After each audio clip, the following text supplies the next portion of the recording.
दोस्तों, स्वागत है आपका हमारे YouTube चैनल इंस्पायरिंग बुद्धा में। दोस्तों, हमारा मन इस दुनिया का सबसे पावरफुल हथियार है। हमारे जीवन की प्रत्येक घटना के साथ सिर्फ और सिर्फ हमारा मन जुड़ा होता है। इस दुनिया में जितने भी ज्ञानी हुए हैं, जितने भी सक्सेसफुल लोग हुए हैं, सिर्फ और सिर्फ अपने मन की शक्ति के कारण ही हुए। लेकिन हम में से बहुत से लोग क्यों इन शक्तियों को समझ नहीं पाते हैं। बुद्ध कहते हैं, हम भी इंसान हैं और आप भी इंसान हैं। हमारे अंदर, आपके अंदर, सबके अंदर समान शक्ति है, लेकिन क्यों हम उसे समझ नहीं पाते हैं। जो इन शक्तियों को समझ गया वह ज्ञानी बन गया। जिसने अपने मन की शक्तियों का संग्रह करना सीख लिया, उसके लिए उसका जीवन आसान हो जाता है। वह अपने जीवन में जो कुछ भी चाहता है उसे पा लेता है। गौतम बुद्ध कहते हैं कि सभी में बुद्ध बनने की योग्यता है, क्योंकि वह जानते हैं कि शक्ति तो हर इंसान में मौजूद है, लेकिन हम उस शक्ति का सही उपयोग नहीं कर पाते हैं। कुछ शक्तियों का उपयोग हम कर लेते हैं और कुछ शक्तियों को हम व्यर्थ में ही छोड़ देते हैं। अपने मन की शक्तियों का प्रयोग कैसे करें, आइए इसे एक छोटी सी कहानी से समझते हैं। अगर आपने इसे समझ लिया तो आप अपने जीवन में अपने मन की शक्तियों के द्वारा बहुत कुछ कर सकते हैं, बहुत कुछ पा सकते हैं। एक गुरु का शिष्य अपने गुरु की तरह बनना चाहता था। गुरु भी अपने शिष्य को अपने से महान बनता देखना चाहते थे, इसलिए उन्होंने हर तरह की शिक्षाएं उसे दी। लेकिन शिष्य को बहुत ही जल्दी बहुत कुछ बनना था। शिष्य को हमेशा लगता था कि गुरु उसे सब कुछ नहीं बता रहे हैं, जिस कारण वह सफल नहीं हो पा रहा है। तब उसने सोचा, क्यों ना मैं गुरु का पीछा करूं। वह दिन भर क्या क्या करते हैं, क्यों ना मैं उन्हें देखूं। तब से वो छुप छुप कर गुरुदेव को देखने लगा। सुबह उठने से लेकर शाम तक गुरु क्या क्या करते थे, कहाँ जाते थे, कैसे ध्यान करते थे, कैसे भोजन करते थे, क्या बोलते थे, किस तरह चलते थे। यह सब चीज उनका शिष्य छुप छुप कर देखने लगा और वह भी वही सब कुछ करने लगा जो उसके गुरु दिनचर्या में करते थे। एक दिन गुरु ने सुबह देखा कि उनका शिष्य उनके साथ साथ चल रहा है। वह भी उसे नदी में नहाया जहाँ पर गुरुदेव नहा रहे थे। वह भी उसी चट्टान पर पहुंचा जहाँ पर बैठकर गुरुदेव ध्यान करते थे, और गुरु के चट्टान पर बैठने से पहले ही वह उस चट्टान पर बैठ गया और ध्यान करने लगा। यह देखकर गुरुदेव मुस्कुराए और वहीं पास में कहीं दूसरी चट्टान पर जाकर बैठ गए और ध्यान करने लगे। शिष्य ने सोचा कि गुरुदेव कुछ कहेंगे, लेकिन किसी की आवाज न आता देखकर उसने अपनी आंख खोलकर देखा। फिर उसने सोचा कि शायद गुरुदेव महीने में किसी एक दिन उस दूसरी चट्टान पर बैठकर ध्यान करते हैं। शिष्य की इन हरकतों को देखकर गुरु को पता चल गया कि उनका शिष्य उनकी तरह बनने के लिए उनकी नकल कर रहा है। तब एक दिन गुरु एक पेड़ की डाल पर बैठकर सो गए। शिष्य ने सोचा, शायद रात में पेड़ की डाल पर सोने से कुछ प्रभाव पड़ता होगा, इसलिए गुरुदेव वहां पर सोए हैं, और वह भी उसी पेड़ की दूसरी डाली पर जाकर सो गया। रात को कुछ गिरने की आवाज आई। आवाज सुनकर गुरुदेव की आंखें खुली तो उन्होंने देखा कि नीचे जमीन पर उनका शिष्य गिरा हुआ है और वह चिल्ला रहा है। उन्होंने अपने शिष्य को उठाया और कहा कि जब भी तुम बिना सोचे समझे किसी दूसरे की राह पर चलते हो या उसकी नकल करने की कोशिश करते हो, तब तुम ऐसे ही गिरोगे जैसे आज गिरे हो। शिष्य ने कहा, गुरुदेव, मैं तो सिर्फ आपकी तरह बनने की कोशिश कर रहा था। गुरु ने कहा कि तुम अगर बंदर की तरह नकल करने लगोगे तो हो सकता है कि बहुत प्रयासों के बाद हर काम करने लगो जो बंदर करते हैं। पर क्या इंसान होने के बावजूद बंदर होना उचित होगा? शिष्य ने कहा, नहीं गुरुदेव, इंसान बनना ही ज्यादा उचित है। लेकिन गुरुदेव, मैं अपने मकसद में कैसे सफल बन सकता हूँ? मैं कैसे अपने आप को जान सकता हूँ, पहचान सकता हूँ? मैं तो बस यह देख रहा था कि आप क्या करते हैं, शायद उससे मुझे कोई रास्ता मिल जाए। गुरु ने कहा, जिस प्रकार शरीर को चलाने के लिए भोजन की आवश्यकता होती है, भोजन अगर शुद्ध है तो शरीर में शक्ति भी शुद्ध होती है। हमारा शरीर स्वस्थ रहता है, शक्तिशाली रहता है, बलवान रहता है। उसे शरीर से जो भी कार्य करना चाहें तुरंत करवा सकते हैं। लेकिन तुम खराब सड़ा गला रखा हुआ बासी खाना खाओगे तो क्या होगा? शिष्य ने कहा, शरीर की शक्ति खत्म हो जाएगी, हमारा शरीर बीमार पड़ जाएगा। फिर गुरु ने कहा, इसी तरह हमारे पास मन की शक्ति होती है और इसमें इतनी शक्ति होती है कि कुछ भी पाया जा सकता है, कुछ भी बना जा सकता है, अपने आप को जाना जा सकता है, पहचाना जा सकता है, बुद्धत्व को प्राप्त किया जा सकता है। लेकिन मन की शक्ति को नापा या तोला नहीं जा सकता है। शिष्य ने कहा, आप तो ज्ञानी हैं, ध्यानी हैं, इसलिए आपके पास मन की शक्तियां हैं जिनका उपयोग आप कर सकते हैं। लेकिन हम उपयोग करते हैं तो कुछ भी नहीं होता। गुरु ने कहा, शक्ति तो तुम्हारे पास भी है और उतनी ही है जितनी मेरे पास है या किसी और के पास है।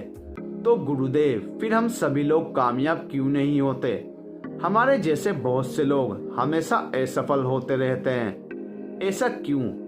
गुरु ने कहा, क्योंकि मन की शक्तियों का हम सही तरीके से उपयोग नहीं कर पाते हैं, बल्कि मन की शक्तियां हमारा उपयोग कर लेती हैं। शिष्य ने कहा, क्या आप मेरे मन की शक्तियां दिखा सकते हैं?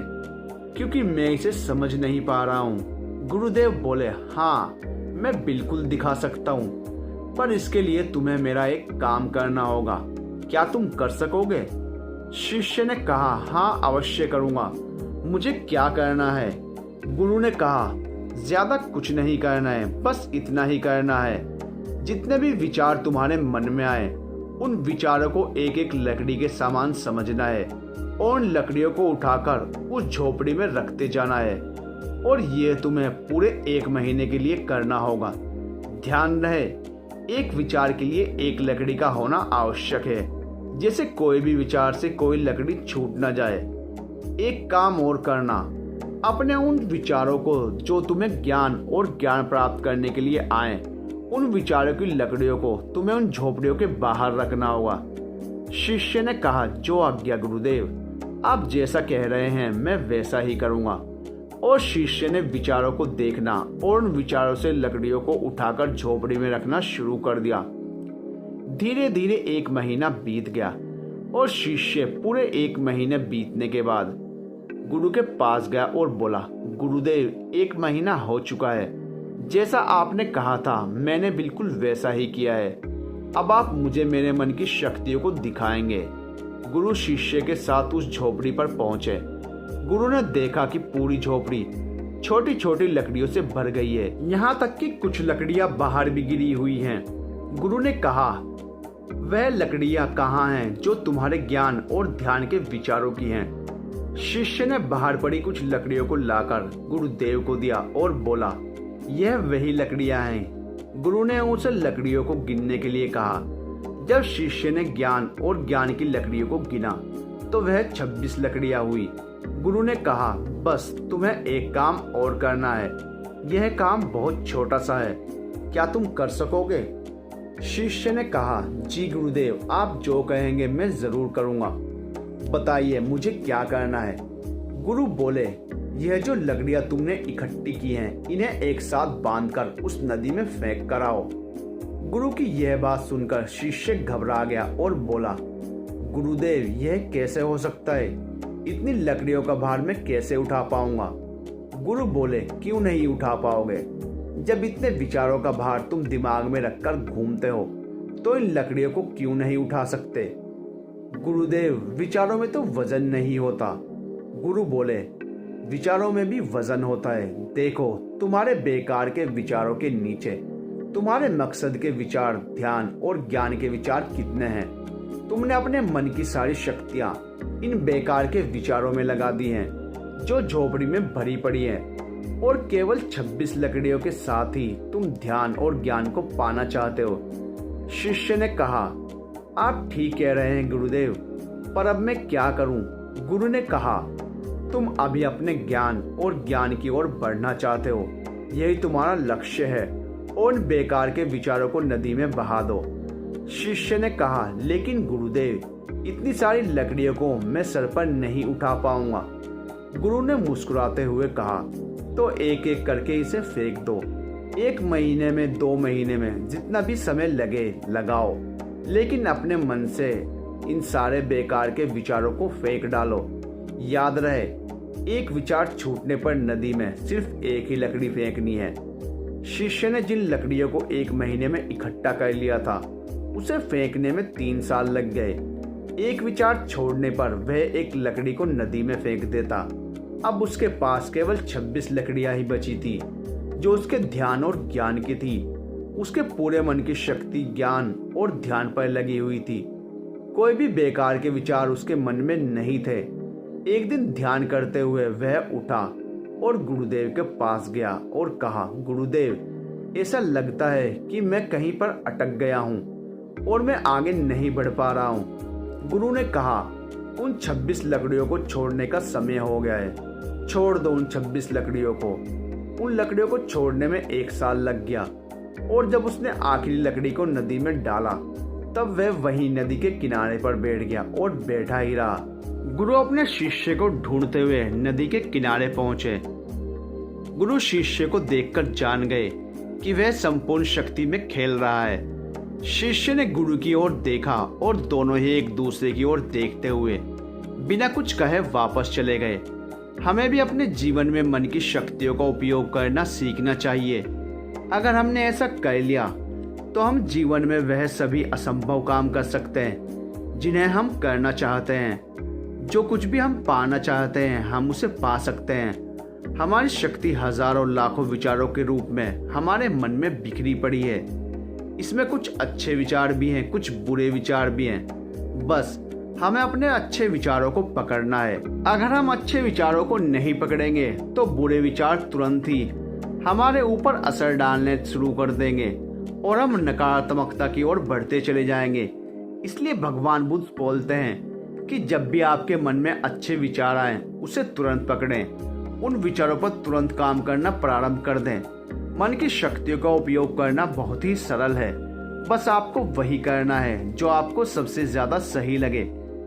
लेकिन हम एक काम के साथ हजारों कामों को करने लगते हैं और उसी में हम विचलित हो जाते हैं और इस वजह से हमारे मन की सारी शक्तियां बिखर जाती हैं। इसलिए आप किस काम के लिए बने हैं उसे समझें। भगवान ने आपको जिस काम के लिए बनाया है, वैसे ही विचार आपके मन में बार बार आएंगे। बस जरूरत है तो उन्हें पकड़ने की, उन्हें समझने की, सही दिशा निर्देश देने की। दोस्तों, इस कहानी से आपने क्या समझा? अपने विचारों को, अपनी भावनाओं को कमेंट के माध्यम से हम तक जरूर पहुंचाएं। दोस्तों, कैसी लगी आपको हमारी ये कहानी? हमें कमेंट करके जरूर बताइए। और अगर आपको हमारी वीडियो अच्छी लगती है तो प्लीज हमारे चैनल को सब्सक्राइब कीजिए। वीडियो को अपने फ्रेंड्स के साथ शेयर कीजिए। मिलते हैं नेक्स्ट वीडियो में, तब तक के लिए गुड बाय।